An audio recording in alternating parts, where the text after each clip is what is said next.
dari kelompok 5. Di sini kami sedang memenuhi tugas proyek dari mata pelajaran sejarah, yakni berkunjung ke tempat-tempat bersejarah di Jakarta.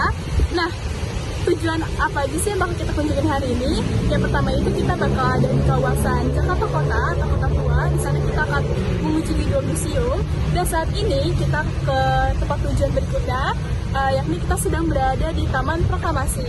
Nah, untuk kegiatan kita di sini dan sejarah-sejarah mengenai tempat ini bisa disimak. Selamat menonton!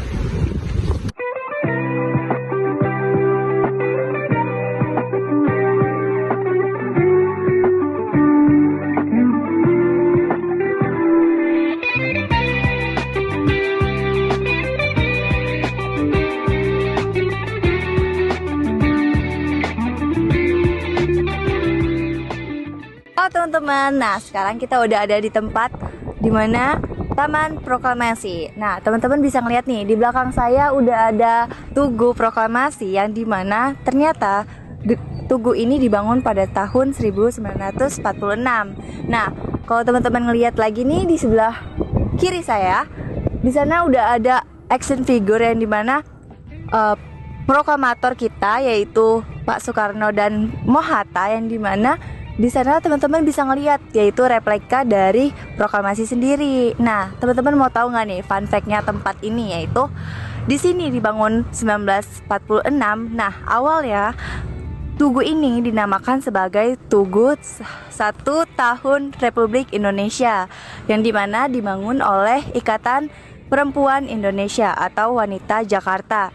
Nah, tapi akhirnya diubah nih jadi Tugu Proklamasi hingga sekarang. Nah, teman-teman, kalau teman-teman datang ke sini dan merasa boring, di sini itu teman-teman bisa menikmati berbagai keindahan alam dan bisa melakukan aktivitas seperti senam pagi ataupun kegiatan-kegiatan sehat lainnya yang ada di sini. Teman-teman, jangan lupa datang ke sini ya. Nah, selain itu teman-teman juga harus tahu nih, bukanya tempat ini yaitu dari jam 6 pagi sampai dengan jam 4 sore. Jadi kalau teman-teman datang ke sini, lebih enaknya sih saran aku pagi-pagi ya, biar kalian tuh bisa merasakan segernya gitu pagi-pagi. Nah, teman-teman harus tahu juga nih, ternyata sketsa dari Tugu peringatan tersebut yaitu dibuat oleh Kores Siregar, yaitu seorang mahasiswa dari Institut Teknologi Bandung atau ITB yang melakukan mulainya konstruksi Tugu ini dimulai pada Juli 1946. Nah, pada malam peresmian Tugu ini pertengahan Agustus, Wali Kota Jakarta Suwiryo menolak nih untuk meresmikan Tugu tersebut karena masalah keamanan yang dirasakan. Tapi ternyata Tugu ini tetap dibangun kan. Nah, teman-teman tuh rugi banget kalau nggak datang ke sini karena kalau pagi-pagi tuh suasananya asri banget. Apalagi kalau lihat nih teman-teman di sini bakal ngeliat yang kayak wah tuh semprot-semprotan air. Seru kan? Jadi teman-teman harus datang ya. Bye bye. Rangkaian terdiri dari 8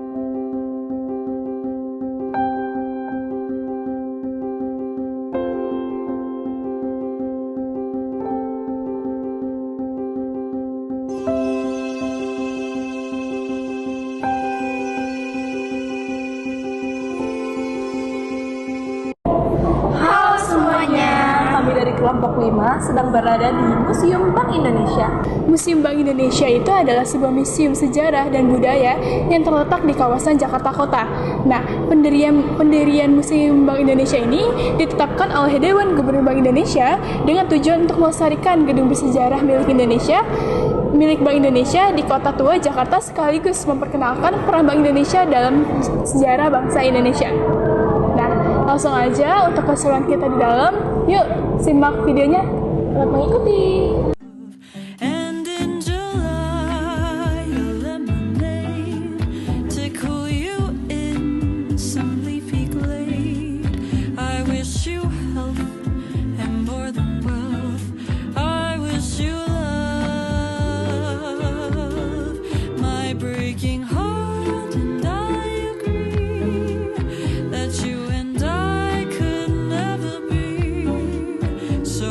My best, my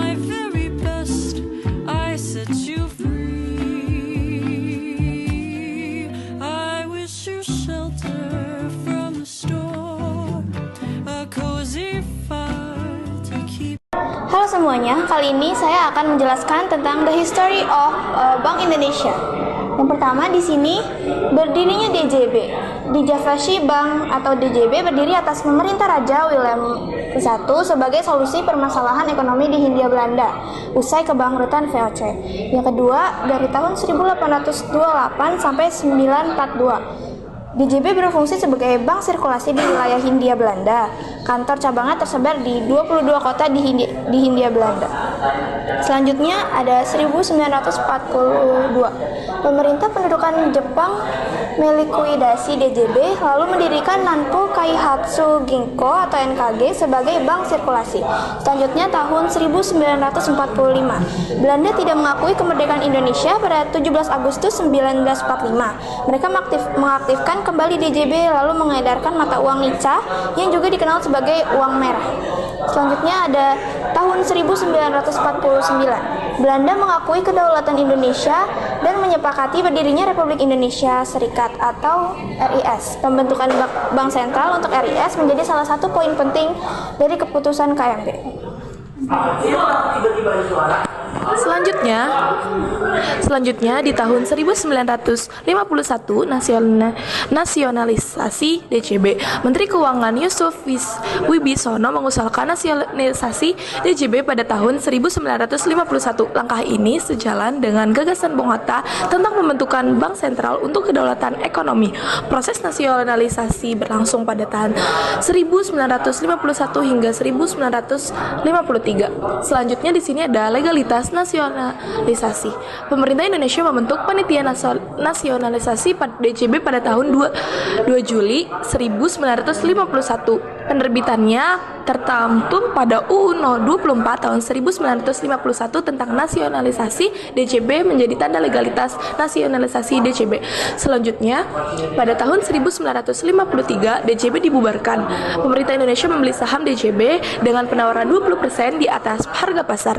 DJB pun dibubarkan pada tahun 30 Juni 1953. Lahirnya Bank Indonesia terbit setelah DJB dibubarkan. Bank Indonesia atau BI yang kita sebut ditetapkan sebagai Bank Sentral RI